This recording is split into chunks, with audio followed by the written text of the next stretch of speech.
Clima equatorial. Clima equatorial é um dos tipos climáticos das regiões intertrópicas. Ocorre na região da linha do Equador. O clima equatorial é presente em algumas regiões brasileiras. Existem dois tipos de clima equatorial: o clima equatorial semiúmido e o clima equatorial úmido. O clima equatorial ocorre próximo à linha do Equador. Predomina principalmente na região norte do Brasil, Amazônia, na África Central, Floresta do Congo e no Sudeste Asiático, na Malásia e na Indonésia. Podemos perceber que essas áreas são de baixa latitude. O clima equatorial possui diversas características. Uma, por exemplo, é que no clima predomina altas temperaturas, ou seja, varia entre 24 e 26 graus.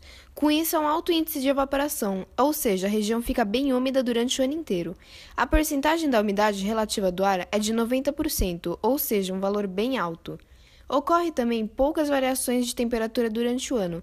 A pluviosidade anual é alta, varia de região para região. Numa região pode chegar a 3.000 milímetros e em outras até 1.600 milímetros. Vários fatores acabam influenciando o clima, como a vegetação, a latitude, as massas de ar, a radiação solar e entre outros. Existem dois tipos de clima equatorial, o clima equatorial úmido e o clima equatorial semiúmido. O clima equatorial úmido ocorre em altas temperaturas o ano inteiro e tem chuvas bem distribuídas durante os 12 meses, sendo que o período de seca é bem curto. Esse clima equatorial úmido é predominantemente na Amazônia. O clima equatorial semiúmido também ocorre em altas temperaturas, mas tem um período menor de chuvas. Esse período menor ocorre devido ao relevo, às correntes de ar, pressão atmosférica, entre outros. A maior diferença é a média pluviométrica e o tempo de duração da seca. Fauna e flora. A vegetação é chamada de floresta equatorial. Um exemplo é a floresta amazônica. É a região considerada como uma das maiores biodiversidades do mundo.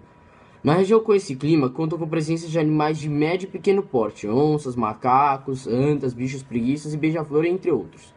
A variedade é grande devido à grande quantidade de frutas e insetos.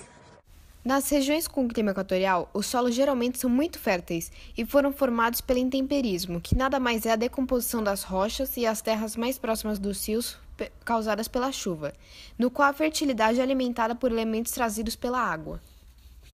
O relevo dessas regiões é muito plano e possui poucas elevações, formado devido a alguns fatores como chuva, intemperismo, ventos, rios, entre outros.